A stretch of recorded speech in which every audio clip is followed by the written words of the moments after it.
Assalamualaikum warahmatullahi wabarakatuh. Sampurasun Kang Teteh. Berjumpa kembali bersama saya Anissa Nurul dalam program Beja Antara.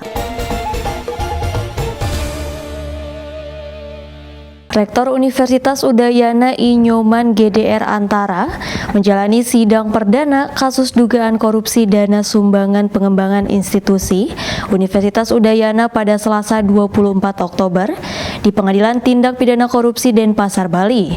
Sementara tim penasihat hukum terdakwa Hotman Paris Hutapea menyebut terdakwa tidak merugikan negara karena tidak ada aliran dana yang masuk ke terdakwa. Terdakwa Rektor Universitas Udayana, Profesor I. Nyoman Gede Antara, menjalani sidang perdana dalam kasus dugaan korupsi dana sumbangan pengembangan institusi SPI Universitas Udayana Selasa 24 Oktober di Pengadilan Tindak Pidana Korupsi Tipikor Denpasar, Bali. Dalam persidangan, Jaksa Penuntut Umum CPU menyebut sejumlah dakwaan, di antaranya total penerimaan uang SPI periode tahun akademik 2018-2019 hingga 2020-2021 sebesar 274 miliar 570 juta rupiah yang berasal dari 7.874 calon mahasiswa baru seleksi jalur mandiri Universitas Udayana. Dana tersebut diterima terdakwa I. Nyoman Gede Antara saat menjabat sebagai Ketua Tim Penerimaan Mahasiswa Baru Jalur Mandiri UNUT dan saat menjadi Rektor UNUT tahun akademik 2022-2023. Sementara penasihat hukum terdakwa Hotman Paris Hutapea menyebut dalam kasus tersebut negara tidak dirugikan dan tidak ada dana yang mengalir ke kantong terdakwa. Kalau dari tadi semua uang masuk tersebut masuk ke rekening dari Universitas Udayana, berarti negara diuntungkan. Karena apa? Deposito Universitas Udayana bengkak dan semua aset dari Universitas Udayana itu adalah aset negara. Jadi ini benar-benar saya memohon menghimbau kepada Bapak Jaksa Agung, Bapak Jampitsus, ini sebaiknya sudah dakwaan itu dicabut dulu lah. Meski demikian, dalam pembacaan dakwaan, jaksa menyebut tindakan terdakwa yang mengendapkan dana SPI dalam dana Badan Layanan Umum PLU bertentangan dengan peraturan Rektor Universitas Udayana. Dari hasil dana SPI yang diendapkan tersebut, terdakwa mendapatkan sejumlah fasilitas kendaraan dari sejumlah bank. Dari Denpasar, Bali, Rita Laura, Kantor Berita Antara, mewartakan.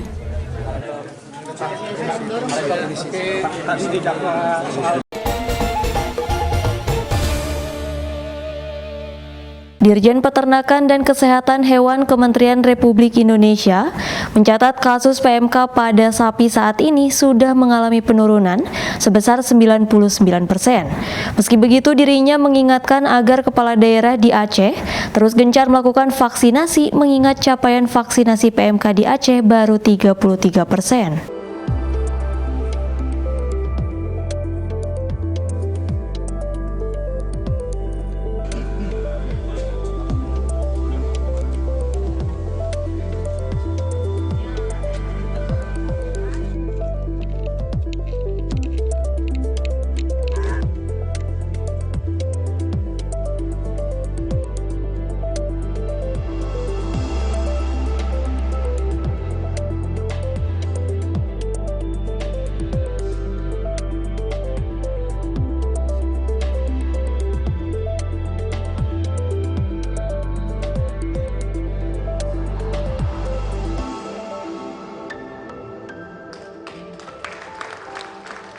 Vaksin tersedia, operasionalnya tersedia, tinggal melaksanakan saja.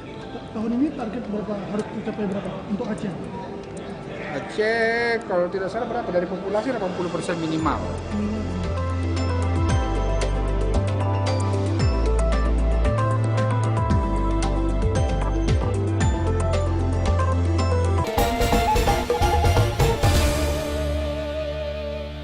Kebakaran lahan yang terjadi di Gunung Arjuno selama 2 hari terakhir sudah dapat dikendalikan. Meski demikian, sejumlah petugas dari berbagai unsur tetap disiagakan di kawasan tersebut, yaitu di Desa Ledug, Kecamatan Prigen, Kabupaten Pasuruan. Hal itu untuk mengantisipasi munculnya titik baru.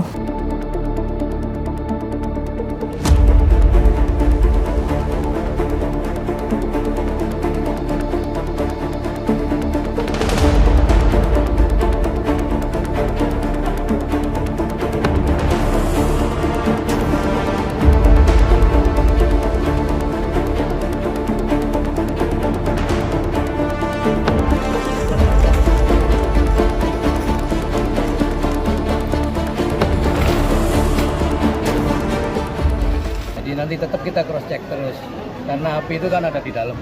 Khawatir seperti kemarin itu sudah mati, tapi malam hari ketika malam kan gelap, ada titik api kelihatan.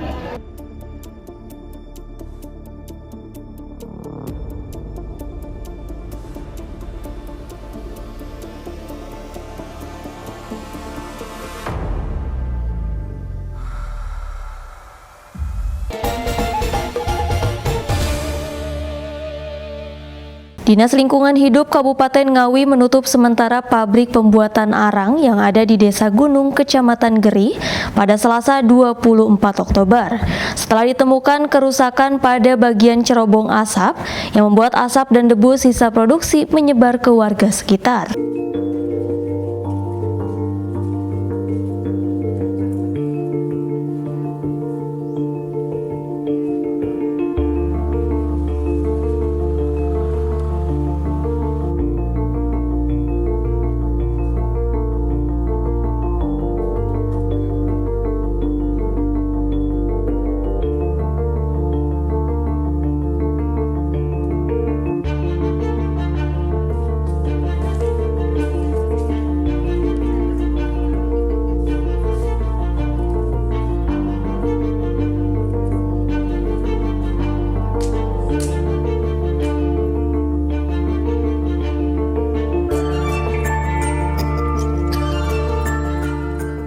Sudah uji emisi dan terakhir beliau mengujinya 8 Agustus itu sesuai dengan hasil pengujian itu masih memenuhi baku mutu. Ini sementara ditutup sampai dengan pembelian cerobong buge, sprinkle perbaikan itu akan dilaksanakan. Gubernur Jawa Timur Hovifah Indar Parawansa melepas ekspor produk halal dari industri tujuan Vietnam, Yordania, dan Selandia Baru senilai 5,6 miliar rupiah di Surabaya pada Selasa 24 Oktober. Dalam kesempatan itu ia juga memaparkan perkembangan industri halal di Jawa Timur.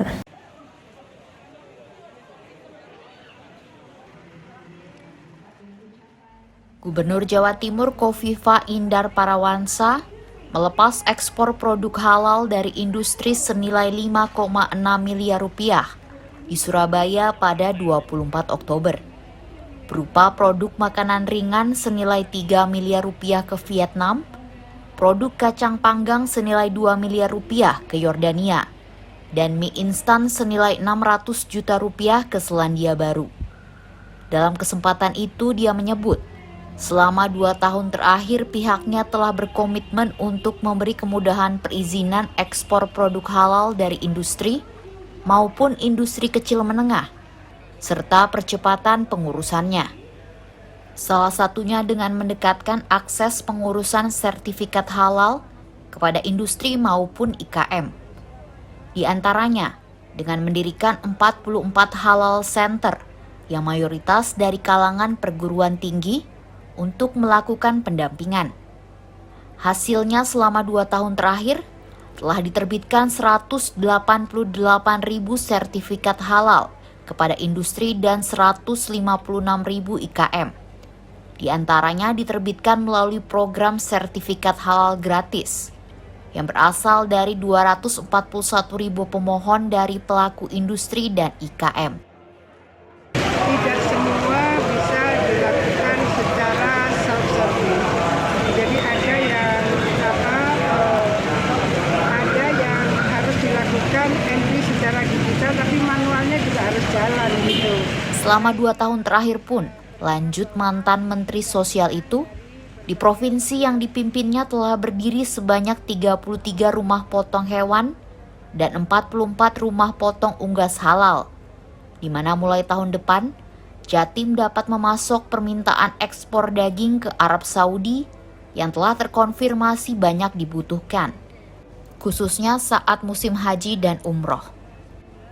Dari Surabaya, Jawa Timur, Hanif Nasrullah, Kantor Berita Antara, mewartakan.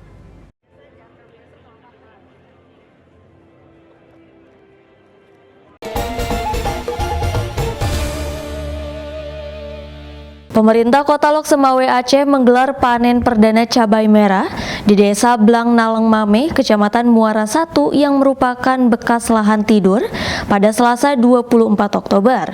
Dari kebun seluas 1.200 meter persegi itu menghasilkan 100 kg cabai dalam waktu 3 bulan setelah pemerintah setempat melakukan pembinaan kepada kelompok petani setempat.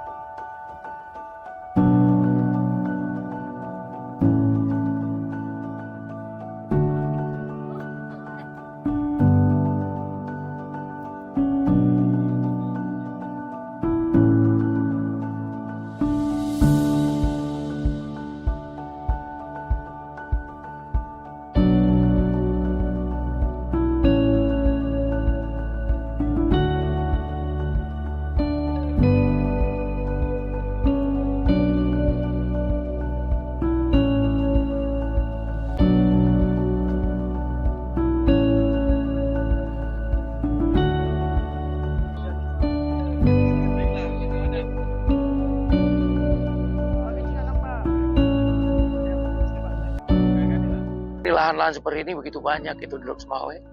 Ya, kalau seandainya ini berhasil, kenapa itu tanah yang lain, wilayah yang lain atau kampung yang lain itu tidak berhasil?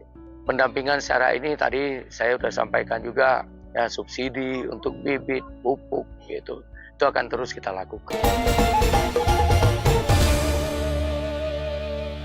Pembangkit listrik tenaga surya irigasi yang dibangun PT Bukit Asam Tbk di Kecamatan Muara Enim, Kabupaten Muara Enim, Sumatera Selatan menjadi tumpuan dan harapan ratusan petani di Desa Karangraja.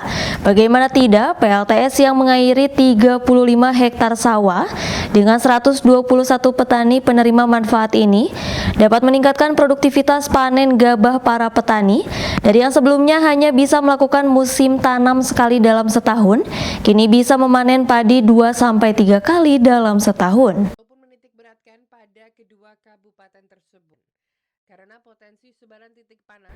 Musim kemarau selalu menjadi momok bagi setiap petani padi karena ancaman kekeringan bisa sewaktu-waktu mengganggu produksi pertanian. Apalagi bagi para petani di Desa Karangraja, Kecamatan Muara Enim, Kabupaten Muara Enim, Sumatera Selatan, yang selama ini bergantung pada sawah tada hujan atau hanya mengandalkan air hujan tanpa ada bangunan irigasi permanen. Namun berkat pembangunan pembangkit listrik tenaga surya atau PLTS, para petani bisa tetap produktif sepanjang tahun meski memasuki musim kemarau.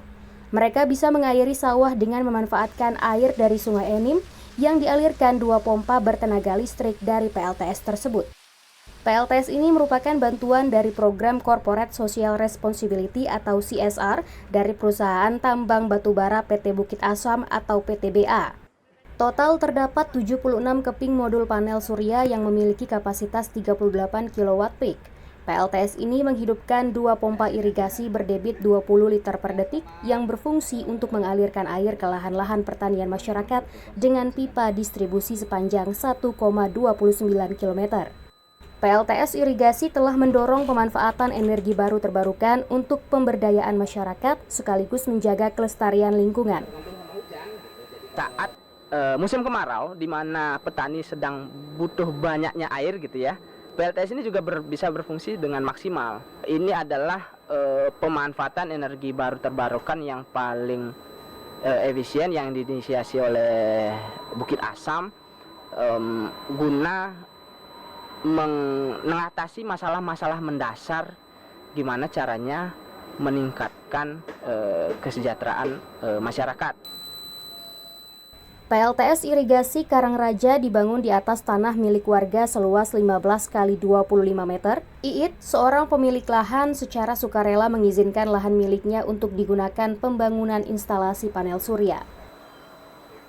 Menghibahkan tanah ini tujuan untuk ke masyarakat, Pak, khusus ke petani. Karena selama ini yang kita alami petani cuman 1 kali atau 2 kali, itu pun kalau berhasil, Pak, panennya. Karena faktor dari petani air, Pak, selama ini.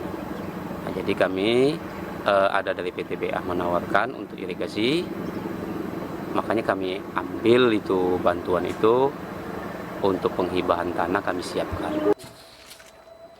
Salah satu ketua kelompok tani bernama Bahtiar yang memimpin anggota sebanyak 23 petani mengatakan bahwa PLTS irigasi ini telah menjadi tumpuan ratusan petani di Desa Karangraja. Meski memasuki musim kemarau, PLTS sangat berguna dalam meningkatkan produktivitas gabah para petani. Dari sebelumnya petani hanya bisa mendapat musim tanam sekali dalam setahun, kini bisa memanen padi 2 hingga 3 kali dalam setahun. Mulai kami manfaatkan perairan dari PLTS ini, kami sudah bisa nanam tahun kemarin itu 2 kali. Dengan hasilnya lumayan meningkat Pak, dari 25 bahkan sampai 28 sampai 30 karung. Itu per hektar Pak ya? Bukan Pak, per seperempat Pak. Senada dengan Mawardi, seorang petani Desa Karangraja mengatakan, sejak PLTS irigasi PTBA ini hadir, potensi peningkatan hasil tani naik sebanyak 175 ton gabah kering giling per tahun, dengan potensi peningkatan pendapatan sebesar 1 miliar 50 juta rupiah per tahun atau sebesar 8,7 juta rupiah per tahun. Kalau sekarang ini alhamdulillah ini padinya bagus padinya Pak. Butirainya alhamdulillah dari pagi sampai sore non-stop airnya. Bantuan dari CSR PTBA ini alhamdulillah kami bisa dapat 3 kali 1 tahun ini, mungkin lebih ini Pak. Hingga saat ini, terdapat 121 petani di Desa Karangraja yang memanfaatkan PLTS irigasi ini dengan cakupan area sawah seluas 35 hektar. Perusahaan tambang batubara PT Bukit Asam juga berkomitmen untuk terus berkontribusi secara aktif dalam pembangunan ekonomi dan kesejahteraan masyarakat lokal, serta mendorong kemajuan dan ketahanan ekonomi Indonesia.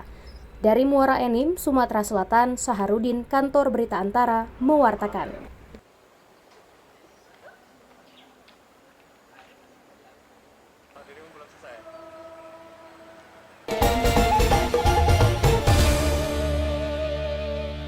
Pembangunan jembatan Oto Iskandar Dinata atau Otista yang menjadi penghubung menuju Istana Bogor terus dilakukan percepatan pada Selasa 24 Oktober. Pembangunan tersebut ditargetkan selesai pada bulan November 2023.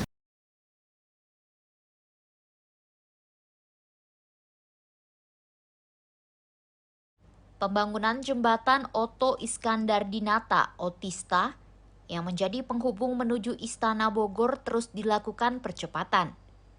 Pembangunan jembatan Otista yang terletak di salah satu titik rawan macet di Kota Bogor, sehingga bila jembatan ini rampung diharapkan bisa mengurai kemacetan. Pejabat pembuat komitmen pembangunan jembatan Otista DPUPR Kota Bogor, Teguh, pada Selasa 24 Oktober mengatakan, sesuai kontrak proyek pembangunan, jembatan ini harus bisa diresmikan Wali Kota Bogor pada akhir tahun ini. Pembangunan ini menelan anggaran sebesar 101 miliar rupiah dari bantuan pemerintah Provinsi Jawa Barat. Masih ada pekerjaan pengecoran slab di atas girder. Nah, ini nanti akan kita kejar setelah girder terpasang. Untuk saat ini baru tahap penyiapan untuk pemasangan girder di dudukannya nanti. Pembangunan ulang jembatan Otista telah berlangsung sejak bulan Mei 2023. Kini progres pembangunan sudah mencapai 65%. Dari Kota Bogor, Jawa Barat, Fajar Ilham, Kantor Berita Antara, mewartakan.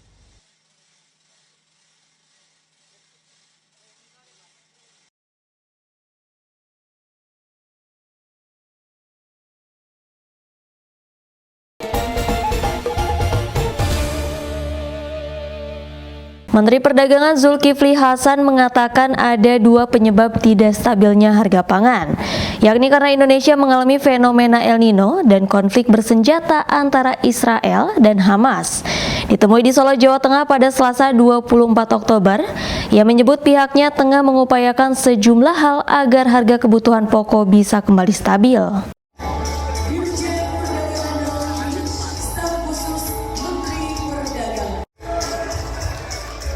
Dalam beberapa waktu belakangan, harga berbagai kebutuhan pokok dan komoditas pangan strategis cenderung tinggi dan tidak stabil. Hal itu diindikasikan terjadi akibat dampak dari fenomena El Nino, di mana pemanasan suhu muka laut di atas normal yang terjadi di Samudra Pasifik bagian tengah itu ikut melanda Indonesia. Selain itu, seperti dijelaskan Menteri Perdagangan Zulkifli Hasan saat menghadiri rapat kerja nasional Perkumpulan Penggilingan Padi dan Pengusaha Beras di Solo, Jawa Tengah pada 24 Oktober. Terjadinya konflik antara Israel dengan Hamas ikut mengakibatkan harga minyak dunia melambung. Begitu juga nilai dolar Amerika Serikat yang menguat, sehingga harga-harga tidak mudah dikendalikan. Untuk itu, pemerintah menurutnya tengah melakukan sejumlah upaya agar harga pangan utamanya beras kembali stabil. Di mana untuk jangka pendek, pihaknya, kata menteri yang akrab disapa Zulhas itu, akan mencoba memastikan ketersediaan pangan atau barang dalam jumlah dan suplai yang cukup. Itulah yang ada pemerintah. Pemerintah berusaha sekuat tenaga agar stabilisasi harga pangan terutama beras ini bisa stabil. Walaupun sudah nggak naik lagi, ya, tapi kita berusaha untuk bisa menurunkan harga. Lebih lanjut, mantan Ketua MPR itu menyebut, meskipun saat ini telah memasuki tahun politik, dia akan tetap fokus dalam pekerjaannya. Pihaknya bersama instansi terkait akan terus berusaha menjaga agar bahan pokok bisa terjangkau masyarakat. Dari Solo, Jawa Tengah, Denik Apriani, Kantor Berita Antara, mewartakan.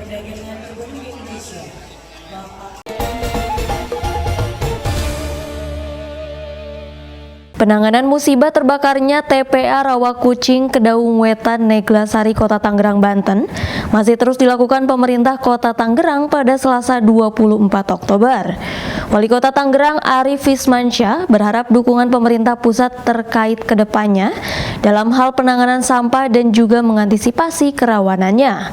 Selain itu, kondisi warga di posko pengungsian juga sudah banyak yang kembali ke rumahnya masing-masing setelah proses pemadaman sudah berangsur membaik. Pemerintah Kota Tangerang terus melakukan upaya penanganan bencana terbakarnya tempat pembuangan akhir TPA Rawakucing yang terletak di Kedaung Wetan, Kecamatan Neglasari, Kota Tangerang, Banten.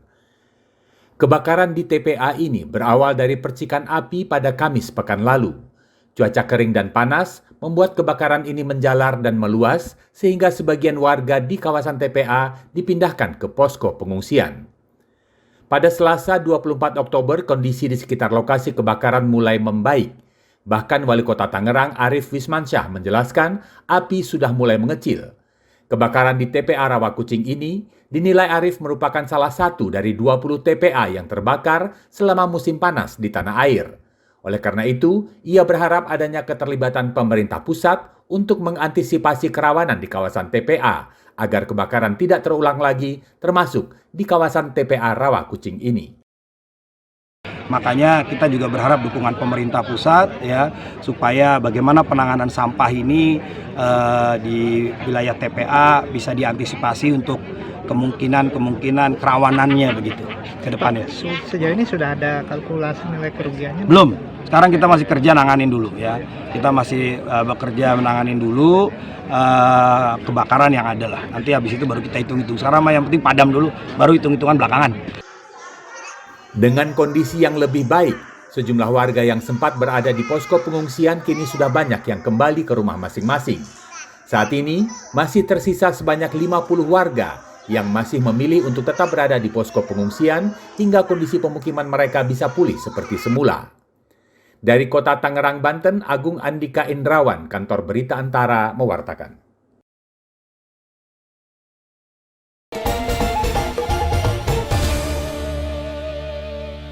Pemerintah Kota Bengkulu kembali melanjutkan program bedah rumah gratis untuk warga.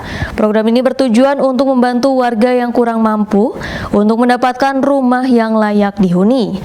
Saat ini rumah warga yang tercatat untuk menerima bantuan program bedah rumah gratis yaitu sebanyak 61 unit rumah. Pemerintah Kota Bengkulu melalui Dinas Perumahan Rakyat dan Kawasan Permukiman kembali melaksanakan program bedah rumah gratis untuk warga yang kurang mampu.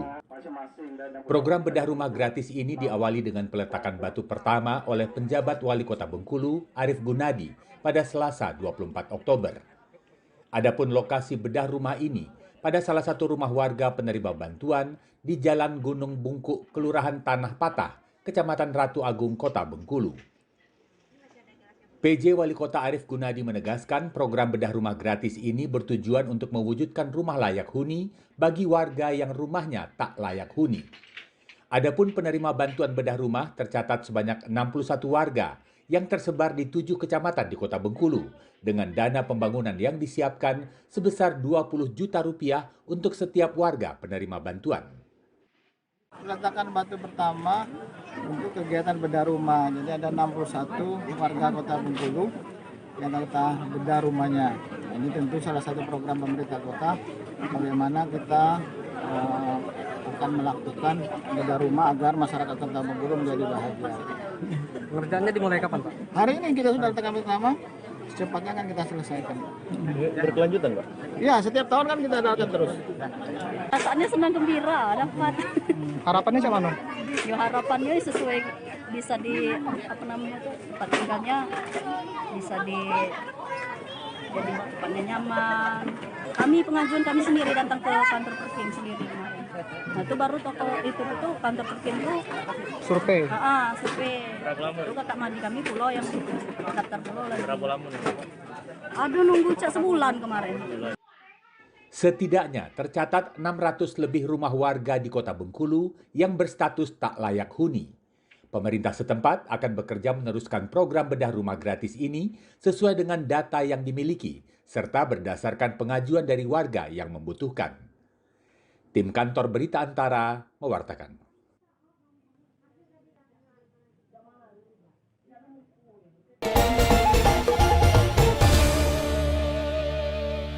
Sejumlah pelajar dari berbagai daerah di Jawa Tengah memainkan kesenian karawitan dalam lomba karawitan tingkat provinsi di Museum Rangga Warsita di Kota Semarang pada Selasa 24 Oktober. 6 kelompok karawitan pelajar ini merupakan finalis yang lolos tahapan seleksi dari 35 kabupaten kota.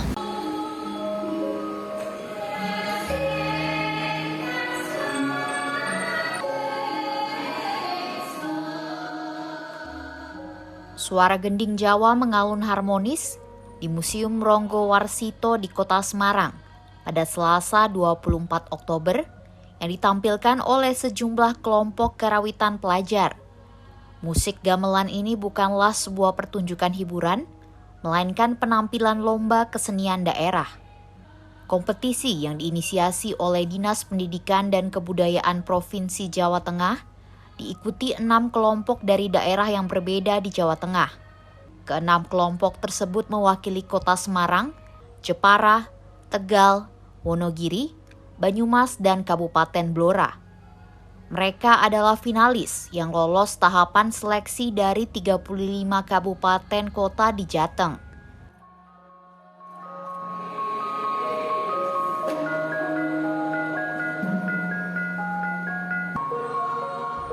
Setiap kelompok harus membawakan 2 gending. Terdapat 1 gending wajib yakni Ladrang Lindur karya maestro seni budaya Ki Narto Sabdo. Sementara 1 gending lainnya merupakan pilihan setiap peserta. Kepala Dinas Pendidikan dan Kebudayaan Provinsi Jawa Tengah, Uswatun Hasanah menyebut, melalui lomba karawitan ini maka diharapkan seni budaya Nusantara akan terus lestari.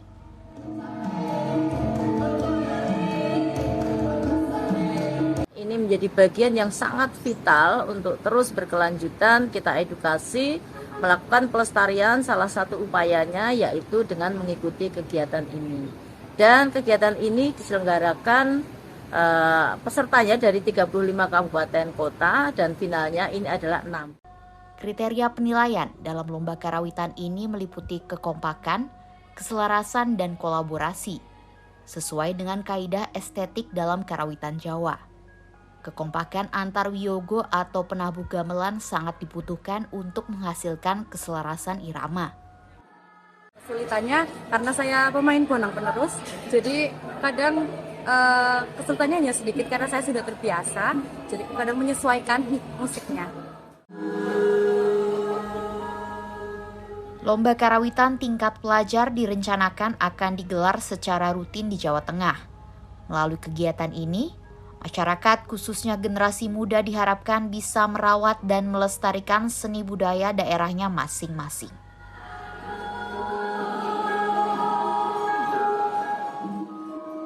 Dari Kota Semarang, Jawa Tengah, Suryo Wicaksono, Kantor Berita Antara mewartakan.